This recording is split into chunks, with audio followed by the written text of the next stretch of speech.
नमस्कार दोस्तों, स्वागत करता हूँ मेरे यूट्यूब चैनल में। दोस्तों, आज मैं आपको बताऊंगा सीमेंट के बिजनेस के बारे में कि सीमेंट का बिजनेस आप कैसे शुरू कर सकते हो।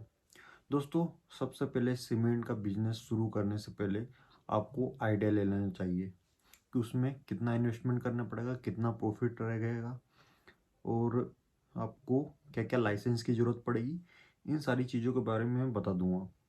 मार्केट में विभिन्न प्रकार की सीमेंट्स है, जैसे अल्ट्राटेक सीमेंट हो गई, अंबुजा सीमेंट हो गई, एसीसी सीमेंट हो गई, वंडर सीमेंट हो गई, चेतक सीमेंट हो गई, बानगढ़ सीमेंट हो गई और एमपी बिरला परफेक्ट सीमेंट हो गई।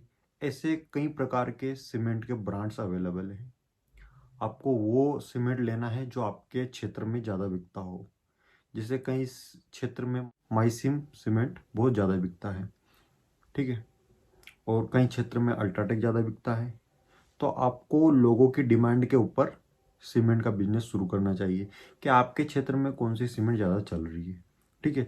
कई क्षेत्र ऐसे रहते हैं जहाँ पर सस्ती सीमेंट यूज़ करते हैं लोग, तो आपको फिर वो ध्यान रखना है कि सस्ती सीमेंट जैसे बानगढ़ हो गई और चेतक वगैरह हो गई जो थोड़ी सस्ती पड़ती है।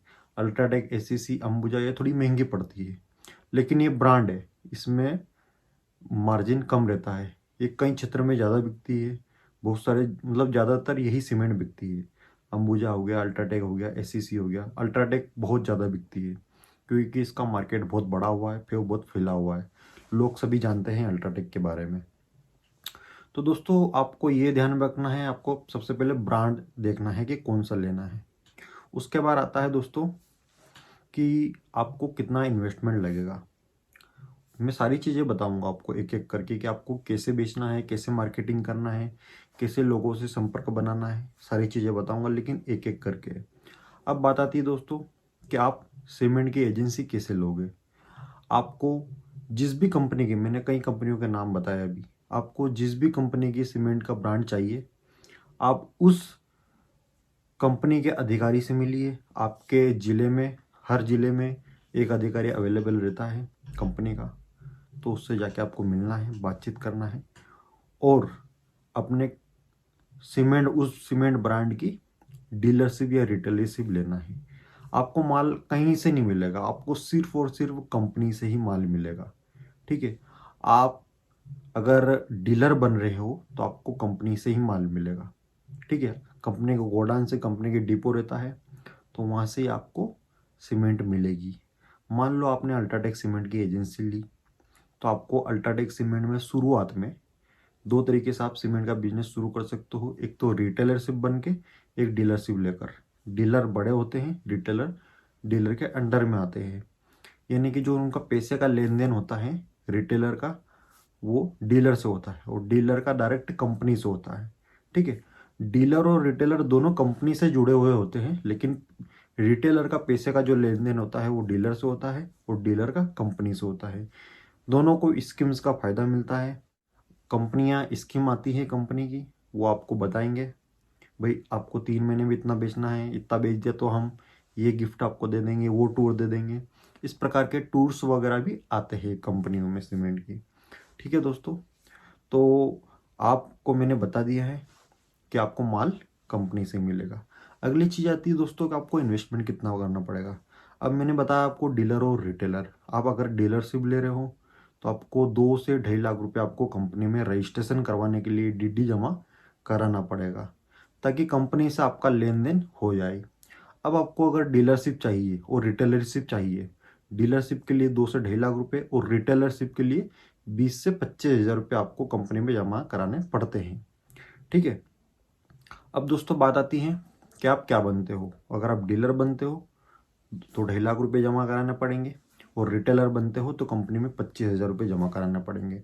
डीलर बनने का फ़ायदा ये है कि आपको माल कंपनी से मिलेगा, थोड़ा सा प्रॉफिट ज़्यादा रहेगा, और रिटेलरशिप में आपको माल डीलर से मिलेगा, थोड़ा सा प्रॉफिट कम रहेगा। रिटेलरशिप में भी स्कीम अलग आती है, डीलर की स्कीम अलग आती है, ठीक है। ये क्लियर हो गया दोस्तों। अब बात करता हूँ मैं आपका इन्वेस्टमेंट में। आपका एक तो डीडी आ जाएगा, इसके अलावा आपको गोडाउन लेना पड़ेगा आपकी सीमेंट रखने के लिए एक छोटा सा, और आपको किराए से आपका ऑफिस भी लेना पड़ेगा। कहीं ना कहीं तो आपको ऑफिस खोलना ही पड़ेगा। अगर आपका क्षेत्र में बहुत बढ़िया दुकान है आपकी, कहीं पे मेन चौराहे पे है, या अपने गांव में या फिर कहीं शहर में खोलना चाह रहे हो, और आपकी खुद की दुकान है तो आपको किराया नहीं देना पड़ेगा। आपकी खुद की है तो बहुत ही बढ़िया है, कोई आपको किराया देने की ज़रूरत नहीं पड़ेगी, उसका इन्वेस्टमेंट करने की ज़रूरत नहीं रहेगी। ठीक है, सिर्फ आपको डीलरशिप या रिटेलरशिप लेने की ज़रूरत पड़ेगी। इसके अलावा अगर आपके पास साधन खुद का है, भाई ट्रैक्टर हो गया, छोटा रिक्शा हो गया, आपका खुद का है तो बहुत ही बढ़िया है। और नहीं भी है तो आप किसी का किराए से करके डलवा सकते हो। ठीक है, तो इस प्रकार आप अपनी गोडाउन और ऑफिस खोलने के लिए भी इन्वेस्टमेंट लगेगा। जो भी किराया रहेगा महीने का 5 से 10 हज़ार रुपये में बहुत बढ़िया आपको मिल जाएगा। फिर आपको सीमेंट बेचना है, कंपनियां टारगेट देती है, उस टारगेट को पूरा करना है। अगर आपने उस टारगेट को पूरा कर दिया तो आपको कंपनी की जो भी स्कीम रहेगी, जो भी पॉलिसी रहेगी, साल में एक बार इंसेंटिव भी प्रोवाइड करती है। और जो बिलिंग रहेगी उस बिलिंग के हिसाब से आपको सीमेंट बेचना है। आपको जो भी 10 से 15 रुपये का प्रॉफिट रहेगा एक बैग के ऊपर। ठीक है, अच्छे थोड़ी सस्ती सीमेंट रहेगी, थोड़ा लोअर ब्रांड रहेगा, उसमें थोड़ा सा मार्जिन ज़्यादा रहता है क्योंकि वो कम बिकता है। और जो अच्छा ब्रांड है, नामी ब्रांड है, वो ज़्यादा बिकता है, इसलिए थोड़ा सा उसमें मार्जिन कम रहता है। ये मैं आपको क्लियर कर देता हूँ। लेकिन कम से कम 10 से 15 रुपये हर सीमेंट में मार्जिन रहता है। अगर आप सीमेंट का बिजनेस करना चाह रहे हो तो एक बोरी के ऊपर 10 से 15 रुपये प्रॉफिट अनिवार्य रहता है। ठीक है, तो आपका प्रॉफिट भी क्लियर हो गया। यानी कि आपने 100 बैग बेचे तो आपको 1000 से 1500 रुपये आराम से बच जाएंगे। ठीक है, इस प्रकार इसमें प्रॉफिट रहता है। तो ये बात क्लियर हो गई। मतलब आपको कम से कम शुरुआत में मतलब अगर डीलरशिप ले रहे हो तो आपको 3 लाख का इन्वेस्टमेंट करना पड़ेगा। और रिटेलरशिप अगर आप नए नए हो तो मेरे ख्याल से आप रिटेलरशिप से शुरुआत करो। धीरे धीरे जैसे भी बेचने लग जाओगे आप, तो अगर कंपनी को अच्छा रिस्पॉन्स मिला तो आप डीलर बन सकते हो बाद में। जब आप थोड़ा पैसा कमाने लग जाओ, अच्छे अपने बिजनेस सेटल हो जाए तो डीलरशिप भी बन सकते हो। डीलर के टारगेट थोड़े ज़्यादा रहते हैं, रिटेलर के थोड़े कम रहते हैं। यानी कि महीने में रिटेलर को कम से कम 1000 बोरी बेचनी पड़ती है, डीलर को 4 से 5 हज़ार बोरी महीने में बेचनी पड़ती है। दोस्तों, कंस्ट्रक्शन फील्ड बहुत बड़ी है, आराम से सीमेंट बिकती है क्योंकि हर व्यक्ति उसके जीवन में एक न एक मकान निश्चित तौर पे बनाता है।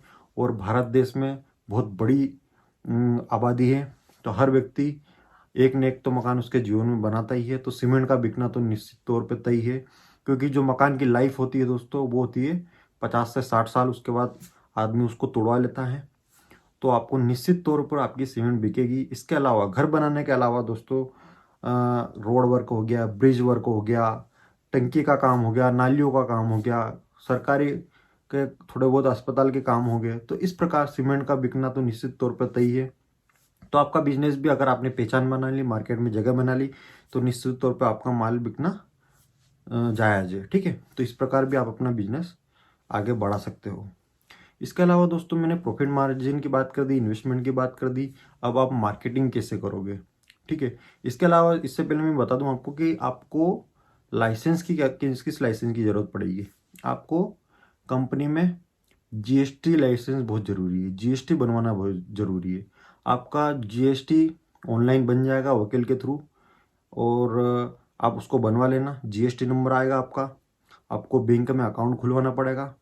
ठीक है, आपके फर्म के नाम का अकाउंट खुलवाना पड़ेगा। आपको जो भी फर्म रहेगी उस नाम का अकाउंट खुलवाना पड़ेगा। जीएसटी नंबर आएगा, तो उसके थ्रू आपका कंपनी में, जिस भी कंपनी के आप डीलरशिप या रिटेलरशिप लोगे, उस कंपनी में आपका रजिस्ट्रेशन हो जाएगा।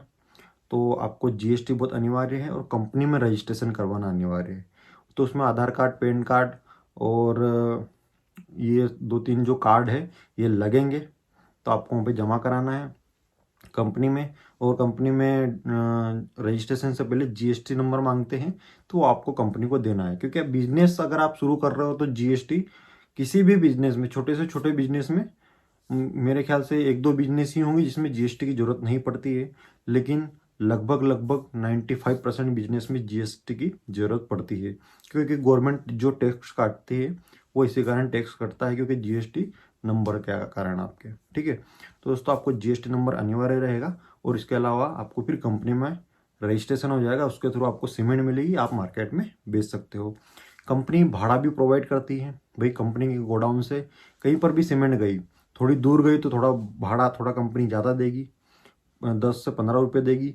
और लोकल में ही रहेगा, जैसे कि आपका कहीं साइड आप जहाँ पर रहते हो तो वहाँ पर जो सीमेंट गोडाउन से कितनी दूर है, कितनी दूर जाना है, उस हिसाब से कंपनी का थोड़ा सेटअप रहता है कि भाई थोड़ी ज़्यादा दूर रही तो 10 से 15 रुपये देंगे, थोड़ी कम रही तो 7 से 8 रुपये देंगे। इस प्रकार एक बैग के ऊपर इनका भाड़ा रहता है। मान लो अ, कहीं कहीं साइड पे 100 बैग गए तो एक बैग के ऊपर 8 रुपये मिलेंगे, तो 100 बैग पे 800 रुपये हो गए। ठीक है, तो ये आपका भाड़ा भी कंपनी प्रोवाइड करती है। निश्चित तौर पर आपको भाड़े में भी थोड़ी बहुत कमी हो जाएगी। तो इस प्रकार आप सीमेंट का बिजनेस शुरू कर सकते हो। और आपको मार्केटिंग कैसे करनी है, भाई मैंने तीनों चीज़ बता दी आपको, कैसे खोलना है, क्या क्या डॉक्यूमेंट लगेंगे और कैसे कंपनी में रजिस्ट्रेशन होगा। तो कंपनी में रजिस्ट्रेशन करने के लिए तो आपको वही जीएसटी, आपका आधार कार्ड, पैन कार्ड, ये 2-3 चीज़ें लगेगी। कंपनी में रजिस्टर्ड हो जाओगे, आप कंपनी में रजिस्टर्ड हो जाओगे, कंपनी एक सर्टिफिकेट देगी, वो आपकी दुकान पर लगा लेना। इसके अलावा दुकान के लिए आपको एक बैनर छपवाना पड़ेगा आपके फर्म के नेम का, जिस भी नाम से आप दुकान खोल रहे हो। जैसे कि महाकाल्स ट्रेडर करके हो गया, तो आप महाकाल ट्रेडर के नाम से अपनी दुकान खोल सकते हो। या फिर आप जैसे कि कुछ भी समाज के हो तो अपनी समाज के नाम से भी अपना फर्म का नाम खोल सकते हो। ठीक है, तो इस प्रकार अपनी एक दुकान के नाम का बैनर छपवाना पड़ेगा कि मैं सीमेंट बेचता हूँ। तो इस प्रकार आप ना थोड़ा मार्केटिंग भी होगी, एक विजिटिंग कार्ड छपवा लेना। और बाकी फेसबुक, इंस्टाग्राम और व्हाट्सएप के माध्यम से भी आप स्टेटस डाल सकते हो, शेयर कर सकते हो दोस्तों को, ताकि सब लोगों को पता चल जाए कि आप सीमेंट का बिजनेस करते हो। दोस्तों धीरे धीरे आप अच्छे लेवल पे पहुंच जाओगे, उसके बाद निश्चित तौर पर आपको लोग जानने लगेंगे और आपकी दुकान चलेगी। दोस्तों इसके अलावा आपको साइड विजिट करनी है, मार्केटिंग होगी साइड विजिट से। ठीक है, विजिटिंग कार्ड छपवा लिया। साइड विजिट यानी कि जहाँ पर भी कंस्ट्रक्शन का काम चल रहा है वहाँ पर आपको जाना है, आपको अपनी सीमेंट के बारे में बताना है और लोग वो आपको जानेंगे, तो निश्चित तौर पर आपसे वो माल लेंगे। ठीक है, तो इस प्रकार भी अपनी मार्केट में पकड़ बनेगी, तो उस तौर पर भी आप अपनी सीमेंट का बिजनेस की में ग्रोथ कर सकते हो।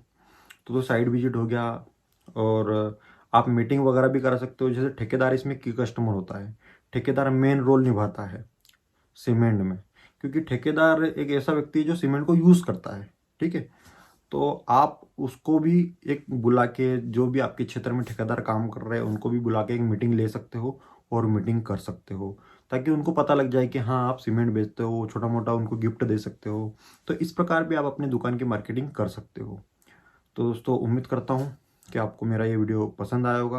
वीडियो अच्छा लगे तो वीडियो को लाइक और चैनल को सब्सक्राइब जरूर करें। आपका बहुत बहुत धन्यवाद।